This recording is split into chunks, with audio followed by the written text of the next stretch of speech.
The following stories are all shared by Reddit user Ashantes. 1. The last week of the transfer, my companion and I have established a working relationship at this point, and pretty much avoid each other at all costs back home. I've taken to sleeping out in the living room on the couch because I despise this little shithead. I had tried to talk to him about that night when he saw the shadow at the foot of my bed, but he refused and denied that he saw anything. I tried everything I could to help this kid out, but without him telling me what has been happening to him, there really wasn't anything I could do. It probably didn't help that I kicked the shit out of him at one point, but I stand by my actions. It had always bothered me, though. I could feel myself getting more and more vindictive and hateful towards everyone, not just my companion. Days would go by with nothing bad really happening, but the smallest things would completely set me off. I could feel myself becoming jealous over stupid things, and I have no clue why. I had recently been having dreams, very odd dreams, that I am still confused by to this day. The most reoccurring dream was one where I was being chased by Jason Voorhees. I hope that I don't have to explain that Jason Voorhees is the guy from Friday the 13th with the hockey mask and the machete. Occasionally it would be Slender Man or the Rake, or something else, but the outcome is always the same. I end up running into some house, and for some reason I think that if I flood this one room, and am able to outwit him, and get around him, and after he enters a room, and I'll be able to get away. The most peculiar part is that I'm not really scared while it's going on, and I just respawn afterwards and get another go at it. However, this night was different. It was the same dream, but I came across a different house this time. A small shack illuminated by a single streetlight across the road. At this point, the dream changes, and I no longer feel that I am being pursued, but I have a strong sensation to enter the house. The house is old. The floors are uneven, and there is a painting of the Last Supper on the wall in the dining room. The furniture in the living room is old and looks like it was taken from some of the church buildings. You guys know the ones. The bright pink floral couches that are extremely stiff and an embarrassment to look at. There were 2 rooms. One was a study with 2 desks, and the other was a bedroom directly down the hall with a perfect view of the front door. I entered the bathroom, which was adjacent to the bedroom, and upon exiting the bathroom, I was immediately seized upon by an unknown entity that bolted from the door I had left open when I first entered the building. I woke up, after feeling that my throat had been slit, in a panic and drenched in sweat. I never had this dream again. Transfers came and went the next day. I got a new companion, but stayed in the same area. This will be my second area that I spent 6 months in, and I was not happy about it. I was even less excited with my new companion. We fought constantly, because he disagreed with my addiction to coke. I don't care what anyone tells you. Yes, Mormons can drink caffeine, and until anyone can prove me wrong, I will continue to gorge myself on Mountain Dew and Dr. Pepper. Anyway, I hated my companion, and the other 2 missionaries hated each other as well. So I would always hang out with one of the other missionaries because his companion liked my companion, so at home we split off. Me and the other missionary would usually spend the night out in the living room and the couches. I had recently bought a laser pointer to entertain the local stray cats in the complex, and to annoy people during district and zone meetings. I placed the laser pointer on the window's ledge for the night, and we continued our conversation. Then the laser pointer shined in my eye. There was a mirror above the fireplace on the mantel, so I figured it was another set of missionaries screwing with me through the window. I looked, but no one was there. I glanced around the room and saw my reflection in the mirror, but the angle the mirror was at was not possible for me to see myself in it. I sat there for a few moments, trying to figure out what was going on, and that's when I realized my own reflection was smiling at me. I was then awoken by what felt like two fists slamming themselves down upon me. I looked over at the other missionary who had just woken up, and without saying a word, we both knew that we had just experienced the same dream. And we had been woken up the same way. I later disabled the tracking software on the iPad again, and decided to ask one of my friends who had been enthralled with the paranormal for years. I told him everything, from the start of the happenings at the MTC to present. And he told me that the same demon has been following me for the past year and a half, and the meaning behind the reflection smiling back at me in my dream was that the demon had finally decided it was going to make another attempt on my life. 2. This is the start of a new transfer.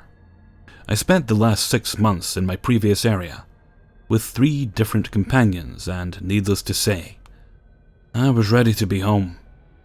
I had 6 months left at this point of my mission, and was trying to find reasons to stay out instead of going back home. I get transferred to a little town that's oddly in the middle of Mesa, Arizona, called Lehi. Even though it's in the middle of this city, it's just like stepping into the countryside. Everyone owns at least 2 acres of land, and have been living there since the original settlers got there, and pride themselves on the town of Lehi being founded before Mesa, even though Lehi is run by the city of Mesa now. I lived in a 2-bedroom shack with just my companion, about a half-mile down the main road that leads back into the city of Mesa. My companion had been there for 1 transfer at this point, and as I was getting settled in, unpacking and whatnot, I had an uneasy feeling about this place, but I just attributed that to the fact that the place had been built back in the 1800s but had recently been renovated to meet current building standards. The house was built by one of the members of the church who rented out the little shack to missionaries to live in for free, and his house was on the other side of his horse pastures, about a quarter-mile away. The first night I couldn't sleep. I was laying in bed, tossing and turning, with no sign of being able to sleep. I still had an uneasy feeling being in that house, and the fact that I usually need complete darkness to be able to fall asleep, and there was a light across the street that illuminated the side entrance to the house, and my companion wouldn't let me close the door because he needs some light to be able to sleep. This went on for about 2 weeks, and then all of a sudden my companion tells me that he's extremely depressed and needs to go see a therapist per our mission president's wife's request. This really annoyed me because the only time that we would be able to have his appointments was during our preparation day. I'm not sure if I've already said this, but preparation day is the day where we get the day off. Do laundry, go shopping, get together with other missionaries and play sports, board games, or anything else really. Earth fell on a Monday, so if you see any missionaries in Arizona in the stores on any day besides Monday, feel free to give them a hard time about it. So my preparation day was now being spent sitting in the lobby of a therapist's office for 3 hours.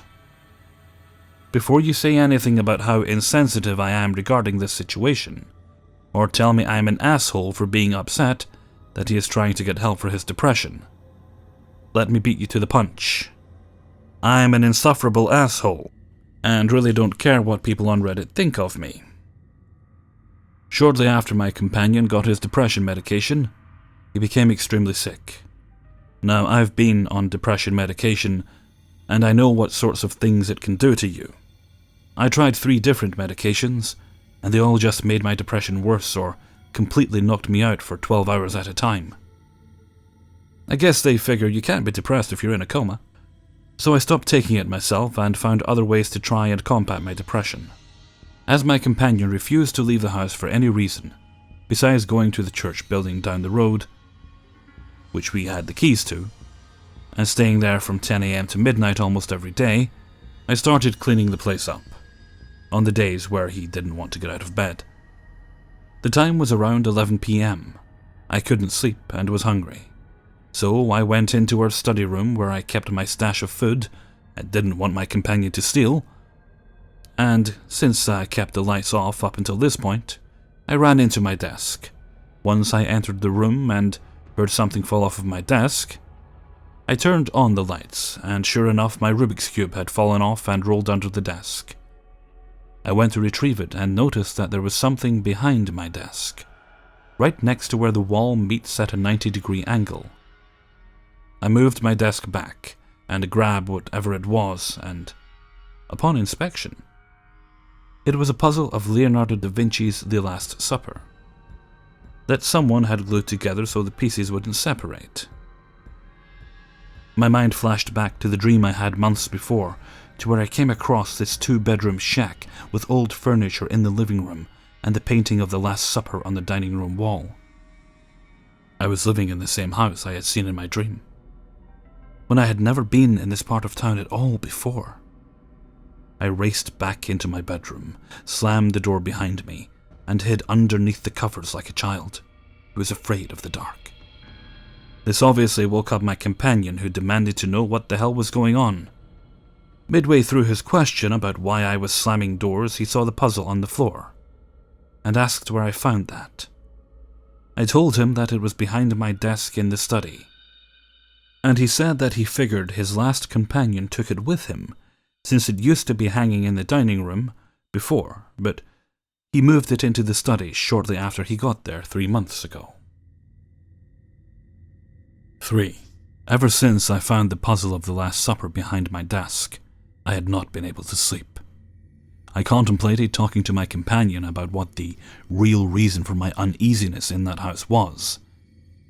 But from previous experience, I felt that it would only cause more harm than good, since no one ever believed me anyway. I found it highly ironic that, given what we were taught about church history and all of the stories we are told about amazing things that happen to people on their missions or read about in the scriptures, that whenever anything actually happens to someone in the present, people just brush it off and treat the person like they're insane.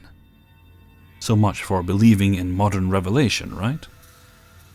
Anyway, I digress. Almost every night from then on, I would wake to see a shadow of a child, a boy from the looks of it, standing right on the side of the door to the house, directly down the hall from the bedroom. Even though I would close the door each night, I would be woken up with a feeling of dread and notice the door would be wide open. Now, I can't really say whether or not it was just my companion leaving it open after using the restroom in the middle of the night, or if it was the child opening it to mess with my head. It never did any harm to me, only stood there in the doorway just staring at me. Now, I stated that this was a 2-bedroom shack, not including the study we used, as the study was a renovation by the new owners for reasons I'm not sure of. The 2nd bedroom door was used as more of a storage room, or a place where missionaries who had died left all of their stuff and they didn't want anymore. When I say die, I mean that this was their last area before their mission trip was over and they got to go home. So this room was filled with tons of useless garbage. Old bike equipment, torn clothing, old shoes, ties that should never see the light of day again. That sort of thing. I outright refused to go into this room. This room gave me the most unsettling feeling out of the entire house, and I wanted nothing to do with it. One night, I was finally able to get some rest, most likely because my body was so exhausted from the lack of sleep that I had finally reached my limit and passed out once my head hit the pillow. I had a strange dream, which I recorded in my dream journal, and reads as follows. 8th of August, 2014, 3:17 a.m. I woke up to what felt like someone grabbing my covers, and I immediately swung my arm around to hit the person's hand, but I only hit the bed. It was then I saw a silhouette of someone walking out of my room, and then I saw a bunch of other silhouettes, 9 to 10, inside my room just chilling like nothing was going on. I stammered as I sat up in bed. "Who the hell are you all? What are you doing in my room?" They all stopped and directed their gaze upon me all simultaneously. I distinctly heard one of them say, "He can see us? That shouldn't be possible. We're all dead." I then woke up again, this time on the couch in the living room, completely naked, except for my garments. For those that don't know, this is also referred to as Mormon magic underwear, which we are given after we receive our endowment in the temple, acting as a symbol of the covenants we made in there, much like the frock a Catholic priest would wear. After confirming I was indeed awake, for real this time, I made my way back towards my bed, following the trail of clothing that was left, only to realize the door to the second room was wide open, and my trail of clothes led straight into there. I, stupidly, followed the trail of clothes into the second bedroom, and turned on the light to find my shirt. I found it sticking halfway out of the old dresser that was in the room. I looked inside the drawer, and there was a board game folded up on top of everything else. I rather enjoy board games, so my curiosity got the better of me, and when I opened it up, I was greeted by an old Ouija board. I looked around for the planchette so that I could destroy them both together, but I got too scared to continue my search after a short while, and decided to dispose of the board now and continue my search for the planchette later. I ripped the board in as many pieces as I possibly could, took it outside, and set the damn thing on fire. I waited there until there was nothing left but ashes, and threw as many of the ashes as I could into the trash can out by the road. I never told my companion about the board, or the child that I kept seeing. However, after I burned the board, the child stopped appearing, and I was able to sleep through the night again. 4. Let's fast forward a few weeks. I've gotten another new companion. This makes number 12. And things have been pretty laid back since I burned the Ouija board. Some people have messaged me and said that it was a stupid idea to burn the board, as the spirits were probably trying to communicate with me and leading me to a way to do so outside of my dreams. Given my previous experience with demons and other such things, why would I want to touch a Ouija board? Who knows what I could potentially channel with that thing? After what happened when things weren't invited into the house, opening that door would only have made things a million times worse, in my opinion. My new companion was actually one of the zone leaders. Our mission president said he was trying something new out, even though I know this was specifically to keep an eye on me, since I had become very outspoken regarding my last companion and his lack of willingness to do anything besides sit in the church building on his iPad all day. As he was one of the better missionaries in the mission, my mission president took what I had to say with a grain of salt, blaming me for my companion's laziness, along with escalating his depression. About 2 weeks into this new transfer, our mission president calls and asks, "If needed, do you think your place could accommodate another set of missionaries?" To which we both said, no. Even though it was a 2-bedroom apartment, there is no way another set of missionaries could fit in this place. A few days go by and we get another call from our mission president to meet him at the mission office. I'm thinking, great. What did I do this time? When we got there, we were greeted by another missionary who had gone home about 6 months ago for surgery, and we were informed we were going to be in a trio until the end of the transfer. It was really nice to have another missionary there. We got to fill him in on what had been happening the past 6 months while he'd been gone, and I actually got to go out with members of the ward a lot since I knew the area, leaving the other 2 to go around with each other. This setup was great. At first, it let us handle so much more work than before, but over time, since the other 2 were constantly with each other, I got left out. A lot.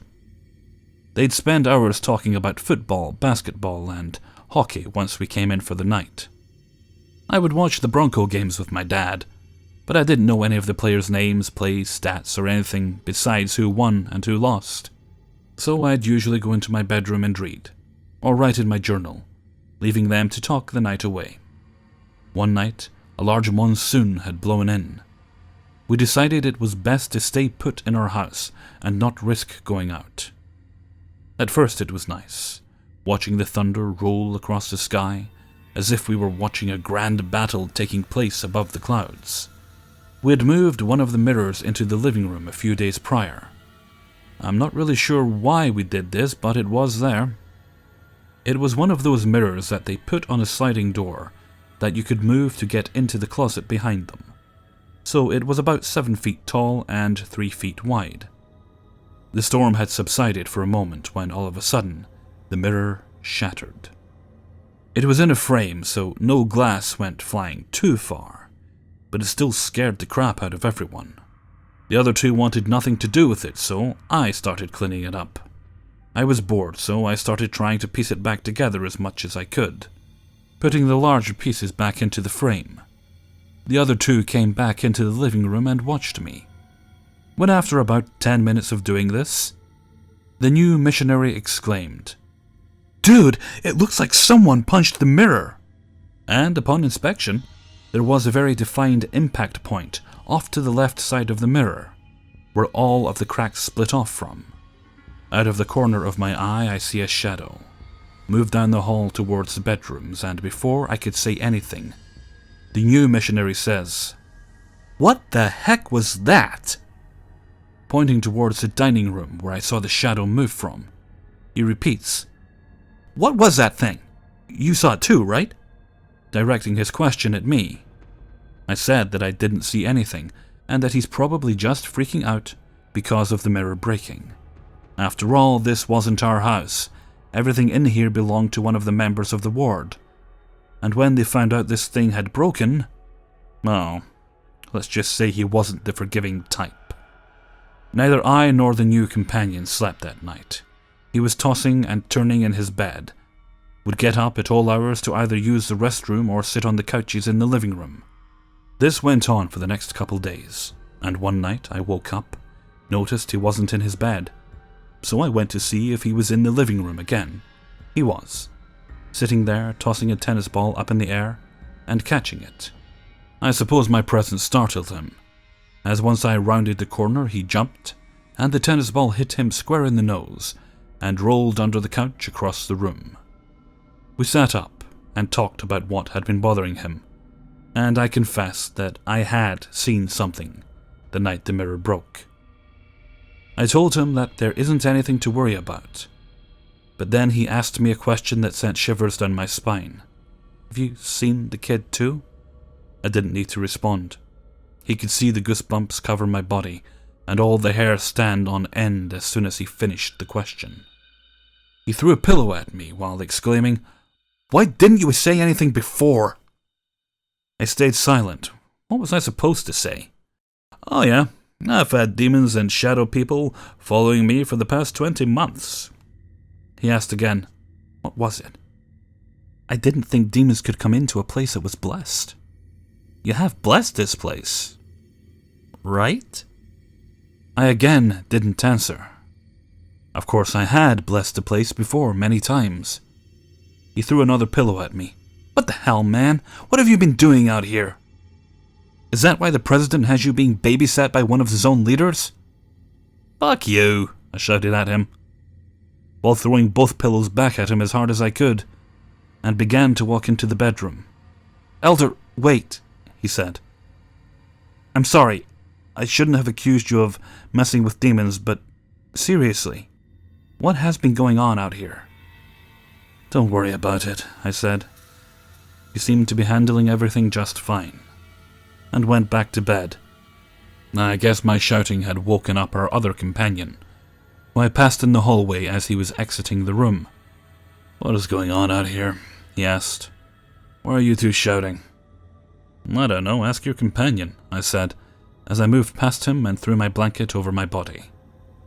I spent the rest of the night wondering, Why was he seeing the kid now? But I hadn't seen anything in over 2 weeks. I guess I shouldn't have been complaining. I'd finally been able to sleep again, so if they were harassing him, why should I care? The next morning, my zone leader companion asked me what that was all about the night before. And I just said, nothing. We were talking and the sensitive subject came up, so I'd rather not talk about it. I went to move past him, to get ready for the day when he grabbed my arm and said, "I'm not stupid. Elder Black told me everything." To which I responded, "Why did you ask me if you already knew everything?" 5. About a week later, I had another dream, or more nightmare, that was short but terrifying. I was walking through a forest filled with fog so thick I could barely see my hand in front of my face. I see movement off in the distance, only because of the sudden shift in the fog's normally static state. I start to hear maniacal laughter seemingly coming from all around me all at once. It was deep and demonic. As I kept turning around, trying to find the source of the laughter, I am struck on my back, which is followed by a sharp pain, as if someone had jabbed a knife into me and twisted it. Shortly afterwards, as I'm writhing in pain on the ground, a figure emerges from the mist directly in front of me as the sound of the laughter slowly dissipates until it's only emanating from the figure. I began to be lifted off the ground. Not of my own accord, but from what I discover is the entity, as he has his hand outstretched towards me, while at the same time the laughter subsided. At this point, the feeling of dread was so overpowering, I could not move. I tried to wake myself up, but to no avail, trying to say, "This is just a dream," or "This isn't real, this isn't happening, wake up!" The entity let out another laugh and said, "I've been looking for you for quite some time now." Every hair stood on end, hearing this creature's voice again. I thought I had gotten rid of this thing 6 months ago. I had no idea what to do. I was panicking, with my mind racing a mile a minute. It was then I heard a voice in my mind, not from the entity, but from an unknown source. The voice called me by name, not just my first name, but first, middle, and last, and told me, "Remember." It said something to the effect of, "Remember who you are, and all those that love you." I focused every fiber of my being on the voice in my head, and I felt a warmth in his words. The entity became frustrated and exclaimed, "No, he is mine." Shortly afterwards, I dropped to the ground and regained possession over myself. I once more raised my arm to the square and exclaimed, "In the name of Jesus Christ, I command you to leave me and never return." A bright light began emanating from above me, illuminating the figure, allowing me to glimpse his face for a brief moment. His face was oddly handsome, but his eyes were black as night, almost as if they were missing from his sockets. He grinned and whispered, "You're not rid of me yet, boy. You'll never be rid of me." And just like that, he was gone. No smoke, no fading into the mist, just gone. As if I blinked and suddenly, nothing. The light disappeared, as well as the fog, and an overwhelming feeling of love and warmth came over me. I didn't hear a voice this time, just a feeling. At this point I woke up, still engulfed in that same feeling I had in my dream. I had an image flash in my mind, whom I immediately recognized. I will not say who it was, as that detail is extremely personal to me. But what I will say that I believe that I had been protected by one of my guardian angels, as the image was not of my grandmother, who had protected me months prior. I got out of bed and made my way into the living room and opened the front door. I sat on the front porch of the house, just watching the sunrise, until my companions came looking for me, thinking that I had run off in the middle of the night, as I did not respond to their inquiries as to where I was. Nothing more happened for the remainder of my mission trip. My parents came down from Colorado to pick me up, and wanted me to show them around the areas that I had been. We stayed with my aunt for about a week, the same one that my grandmother was living with, and visited some of my favorite people. As we were driving home, we made a pit stop at a rest area to use the restroom and stretch our legs. My dad let me drive the new van he bought a few months ago, which was an amazing feeling, as I hadn't driven a car in a year. I went to grab something out of my bags. I do not remember what I originally went in there for. However, as I am reaching into my bag, I feel a hard, wooden object. The hell? I thought to myself. I gripped the object and my heart sank when I laid eyes on what it was. A planchette. My mind raced back to the experience when I found the Ouija board, but never could find the planchette. I excused myself to the restroom, which was actually just a hole in the ground that has to be cleaned out by a professional every so often. I entered the stall, broke the damned thing in half, and dropped it into the hole. I never looked back after that. I was released from my missionary service on October 28th, 2016, 2 years ago today, oddly enough. I still live in Colorado, and thank God I've never encountered that entity since. I plan to keep it that way. Sorry for the long partitions of the story, everyone. Thank you for reading. It has been extremely difficult to recount some of these experiences, which is the cause of the large gaps in posting. That, on top of my new job, takes a lot out of me. See you around, everyone. Hey everyone, Hellfreezer here, and thank you very much for listening to 5 True Paranormal Stories, Episode 22. Well, that brings to a close the 13-part story of Ashantes, the Mormon missionary. I want to say a very big thank you to Ashantes for all the hard work he did in posting these stories, and also for his very kind permission in allowing me to continue to narrate them here on this channel.